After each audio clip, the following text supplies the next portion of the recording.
Hi everyone, this is Duncan from Metal Epidemic. I am joined with Tristan from the incredible author and Punisher. Cheers. Cheers. Yep, thanks for having me. So you are kind of out on your kind of final leg of the UK tour for Krüller that came out about a year ago now, so it's been out a year on Relapse. We were just chatting before we started recording there about like the touring cycle, what you've got lined up and all the rest. How's the UK treating you this time round? It's been great. I mean, we also sort of, just trying to enjoy our time on this tour a little bit more rather than just go. The routing is a little better. Just enjoying the foods, I don't know, seeing the city, going on some hikes and things like that. Yeah. It's not as brutal and painful. The hotels aren't moldy, these types of things. I don't let anybody book my hotels anymore. I do it myself. You do it yourself, yeah. I suppose if you do it yourself, you can only blame yourself. Yeah, so. Exactly. So, Krüller's been out for about a year. I think everyone who reviewed the album, us included, kind of noted that it felt like this was the first big monumental kind of shift as you as an artist into more, not just melody, but a conscious push vocally in towards melody. In terms of how you approach writing an album, because it's so DIY, was that a conscious decision beforehand, or does that sort of thing come out organically as you write the music? That was, I would say, not completely conscious, but when I was on tour with Tool right before the pandemic, which was basically a few months before I started writing the album, I had their monitor engineers when I was on tour with them. I got to interact with their tech a lot, and so getting the vocals in my ears and sort of being able to play live and hear my voice properly and really dial the tech in allowed me to have more confidence in my vocals and the pitch and singing well live every night. I think in the past I used to just want everything loud all the time. I wanted the bass enveloped in bass. Yeah. And that was the exact opposite of what you want to do when you want to sing, sort of a little bit more gently and melodically. Yeah. So when I went into doing the album, I was like, oh, well, I can sing on this album and I know I can pull it off live. So that's when I was writing the melodies, I was just like, I also was listening to the recordings from that tour, and I sometimes felt like I was yelling a lot. I was like, why are you yelling? Why are you yelling so much? Like, when I was listening to it, it was like, it was abrasive. And I liked the heavy music, but I wanted the vocals to not be so angsty and abrasive. Yeah, because in terms of, you're one of the, you're a really good example of an artist who never really releases the same thing twice. I mean, it's always there. When you listen to it, it's clearly author and Punisher, but it's like growth and evolution. Part of that down to the tech that you do. Part of that confidence in your songwriting, but I think on this one was that question about what's it going to do next, what's the next level, and it becomes more kind of focused. It gives almost like a focal center point on the music all the way through, which I thought was really, really cool. It's also your vocal tone has this kind of 80s, almost kind of new wave sort of sound as well, which I think really kind of aided it. In terms of the themes coming into this one, how do you balance, because your lyrics delve into some kind of dark areas, conflict, war, etc. How do you balance that with the style of melody you bring in? Well, I think I like the juxtaposition. It's like watching movies that are, we stayed in this castle the other night. I swear it was just in the movie Melancholia, Lars von Trier. I swear it was that exact thing, and I was like, it's like this beautiful, but the most depressing thing ever, It's the same thing, you kind of have this or Health is a perfect example of vocals are very gentle on the top, but the low end just kills you, And that's what I wanted to do. And the tone was something I really worked on. James Blake, I'm a big fan of this sort of. I always listen. I saw him live, and I always hear his vocals and how much presence they had over the top. And you could just hear every bit of his voice, and the breath and everything. And I was like, how can I do that, but on top of the Doom, So I worked hard at that. Yeah. I had to design a new microphone unit that had new microphone capsules because the ones I had didn't have quite enough presence. Yeah. So Because that's something that I think some people overlook, is the fact that when we say you're DIY, we literally mean you're DIY. It's from the grounds up. So everything that people are hearing is an extension of a creation of something you've built. You obviously come from a background of kind of mechanical engineering and stuff like that. Was music always in the back of your mind, even through that? So where you're constructing things, you're kind of thinking about how this could be used as an instrument? I wouldn't say that I think it's not like I'm writing the songs while I'm designing the instruments, because I used to I was trying to have one set of instruments per album, but it was just too vicious, you know. So I really I'll design new stuff every few years, and I'll just pick like one of them and use them a lot. But I mean, I'm always chasing this sort of same heavy. I like, you know, like when I'm sitting in the studio writing, I'm not writing on my laptop. I'm writing with my gear. Yeah. So I don't even look at my laptop. You know, I try to just set up some good sounds, some keyboards, some pitch bends, some throttles, you know, and then I just start playing with tones and riffs, just the same way a band would with a drummer. You know, just like, hey, what do you think about this? So I'm just like, and then I come up with a melody, and then I'll have a little keyboard, and I'll be like, oh, I can put that on top of it. And then maybe I'll like just record it on my phone, and for the first month and a half, that's all I'm doing, you know. I don't know if that answers your question. No, totally. In terms of, it's one thing that is always interesting speaking to essentially solo artists is less even, probably more so for you, because you're so involved with everything.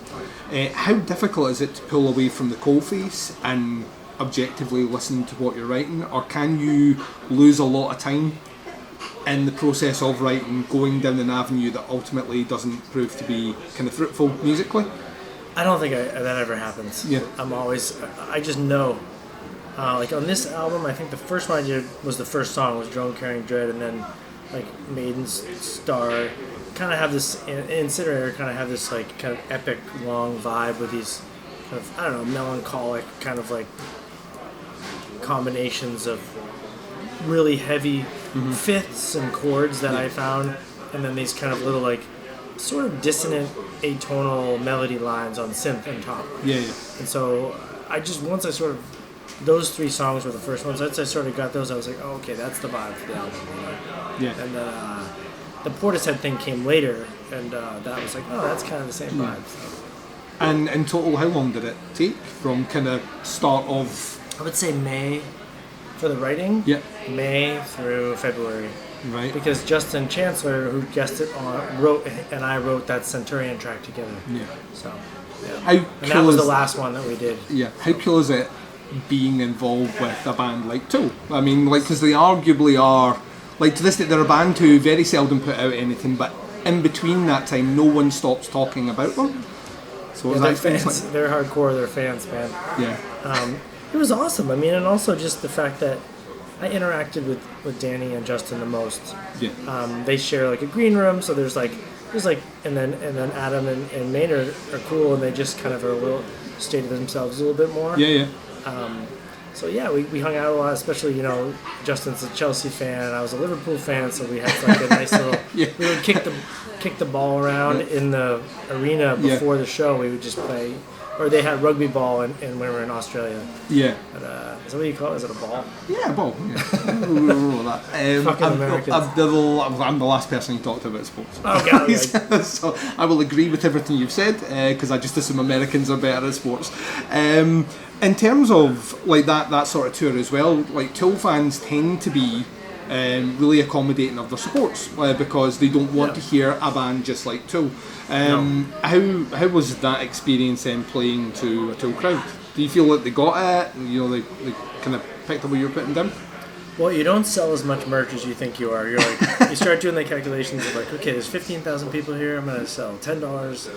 You're like, oh, I should probably. And then they just tell you straight up like, Tool fans buy Tool merch. They don't buy the support merch. So I sell more on this tour. And Yob told me the same thing when they went out. They're like, don't bring as much merch as you think you should. And that band is legendary, you know. But their fans were surprisingly great. The only complaints I had were sometimes about the lights, because I had this we had some strobes, and it was a little aggressive for some people. Right. But yeah, people were really into it. I still, especially in Australia, I got,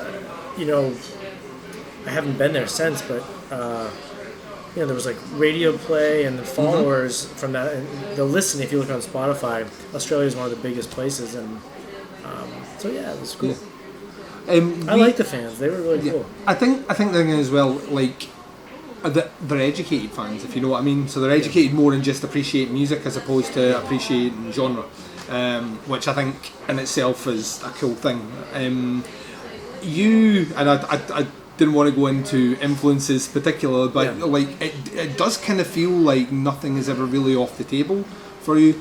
Do you think as a musician that's something you will always continue when writing music, is that there is no kind of taboo style or genre in terms of how you approach how you write your music, or is there like I'll never go down this avenue, or I can't see me pushing things? I mean, the way I speak about it is there's always the almost constant in your music is that kind of heavy drone. The doom stuff, yeah. That's always there. Could you ever envisage a time where that is not part of your sound?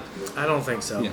Because I think it's, as much as I love, like I think I thought I was going to have a secondary project. It was actually called Women and Children, which was more like a dub project. Yeah. I was following in the footsteps of Justin Broderick and these types of people, but I tried it a few times, and to make like the pure dub, and to really sort of go deep there, I realized that it would be a fun thing for me to do for myself, but I don't think I could do it to the level that the people that I'm fans of could do it, like The Bug, or with like some of these other, I'm just like, what, that can be an influence, but I don't have to do the thing.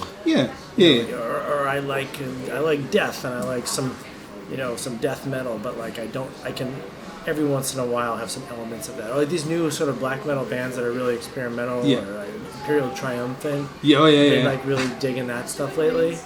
But like, or just this sort of Chat Pile, I really enjoy. This sort of reminds me of some of the Fugazi stuff I was listening to back in the day, but I'm just, hopefully these new bands will influence each other, but I don't need to do the thing. I'm going to be making industrial doom. I mean, the shoegazy thing that I've been doing with the vocals maybe is, but I don't even listen to shoegaze bands. I don't know how that happened. It's everywhere at the moment. That's the way. It's like what I talk about it as being like the Deftones effect. Right, so that, like, for whatever reason, in the last 4 years, the amount of bands that have come out that clearly are influenced by, even though they'll tell you, never heard the Deftones, but like tertiary, they've heard it somewhere via someone else who's done something else, and it's everywhere. I love it. I think it's great. I think it adds, especially in your music, you were talking about that juxtaposition, it adds a kind of dreamy, floaty element, which is so disparate from what's underneath. Which I think just makes what's underneath so, and also when that strips out and then the heavy stuff kicks in, it's so much heavier. So heavier. Yeah, exactly. I think you realize that. You're like, oh, you can't just be heavy all the time. That's why for me the new hardcore resurgence for me is that I'm just not buying it. Like I can't. It's just like you're just yelling all the time. I just can't. Maybe it's my age and the fact that I drink like low alcohol beer now. I just don't want to. I don't want to be screamed at all the time. But hardcore comes back every once in a while. All these things are every 10 years. They all come around, and the messaging changes slightly, but I don't know if necessarily. I don't know how the shoegaze vocal thing came back, because like I was saying, it was like, for me it was like people like James Blake and like sort of this like hip hop stuff. It wasn't like, I don't know, Maisie Star or what are these other, I can't even think of it now because I'm tired, but it's weird. Like I say, it seems to be everywhere.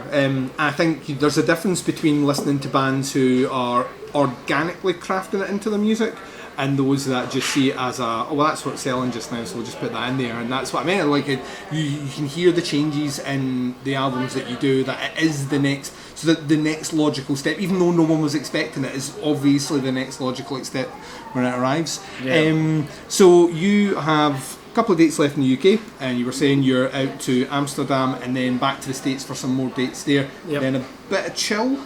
Well, a couple of months of chill, and then we do some 3 weeks in June in Europe, because I I tried to hit as many Euro festivals. Yeah, But still, it's such a mess. It is so competitive in Europe in June and July and August that we're just trying to like, you know, we've just been we've had like 3 support co-headline options that were happening and not happening and happening and not happening. It's just like there's a lot of agents on the phone with each other right now in Europe. But we've got Full Force Festival, which is in Germany. It's a big one called Mystic Festival in Rock and Berlin in France. So those are there might be one more that I'm missing. But mostly Scandinavia. I'm trying to hit the places like that, the Baltics, Scandinavia, Germany, that I typically do pretty well in. Yeah, so. excellent. Yeah.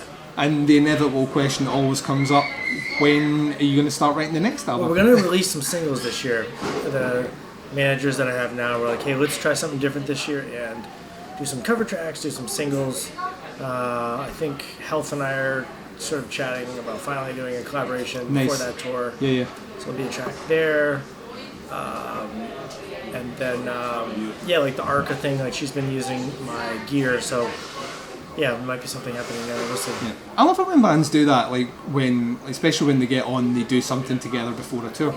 It kind of feels to me like a no-brainer. I know everyone's kind of pushed for time, you have to deal with different publishing agents and all the rest, but like when Nine Inch Nails did that tour a few years ago with Jane's Addiction, and they released the EP together, which is like, here's some songs that we had, I'm going to play them live, and to me it just feels like an event. It's like something else that you have to remember, just not even just a t-shirt, but you have like, I got that at that time, so I'll be We're trying to do it so that when we do the shows together, because we're doing one in San Diego, which is where I live, and Johnny from Health is also from San Diego originally, so that's going to be a big show for us. Yeah. That's a 700 capacity, like by the local goth industrial promoter, Javi in town. It's like, that for me is probably the show of the year. So it'll be Health, myself, and some local bands, and we're gonna try to debut that track together at that. That'd be amazing. Well, thank you very much for your time. Yeah. Really looking forward to catching you later on. Cheers. Thanks. Thank you.